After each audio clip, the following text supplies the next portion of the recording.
Manageable, I croaked. My throat was raw from screaming, from the chemical burns. Daniel? Concussion, 2 cracked ribs, second-degree burns from that damn cattle prod. He's down the hall, complaining about the hospital food, and drafting an incident report for the agency that would give the director a heart attack. A ghost of a smile touched her lips, then vanished. His team, they're tough. They'll be okay, thanks to them. I nodded, the movement sending a spike of pain through my neck. The file? Her expression turned grim. She handed me the tablet. On it was a digital scan of a handwritten note, the paper torn at the edges. One of the larger fragments they'd managed to recover from the lobby floor. It was our father's handwriting. Cece, final validation data from Ozzy's team is en route.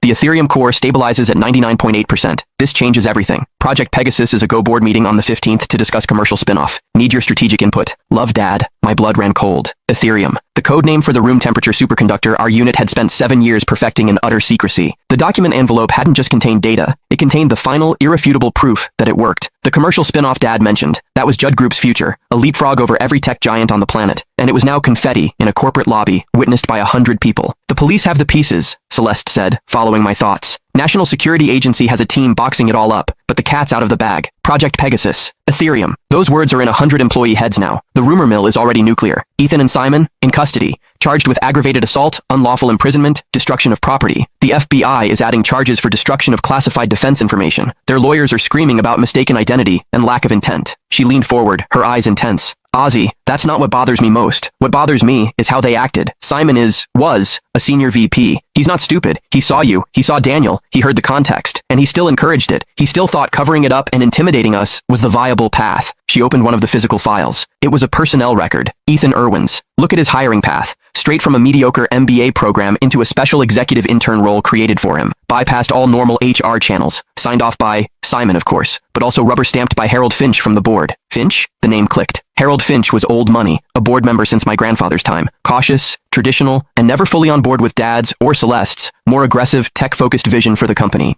Celeste pulled out another document, a series of internal emails, printed out. For the last 6 months, Simon has been quietly lobbying the board's old guard, Finch, Cooper, Vance, his argument that the company's future is in stable, traditional infrastructure, not pie-in-the-sky science projects. That my leadership is too risky, especially since, as he put it, the Judd bloodline lacks a firm male heir to steady the ship. She let the words hang in the air. I felt a sick understanding dawn. My disappearance into a Black Ops research project hadn't just been a personal choice. In the twisted, archaic view of men like Simon and Finch, it had created a power vacuum, a perception of weakness in the Judd dynasty. He was selling them a package deal, I said, my voice low. Himself as the experienced steady hand, and his son as the male heir to marry into the family, steadying the ship from the inside. He wasn't just grooming Ethan to be your assistant, he was grooming him to be your husband, to be the public face of Judd Group, while he and the old board pulled the strings from the shadows. Celeste's nod was grim.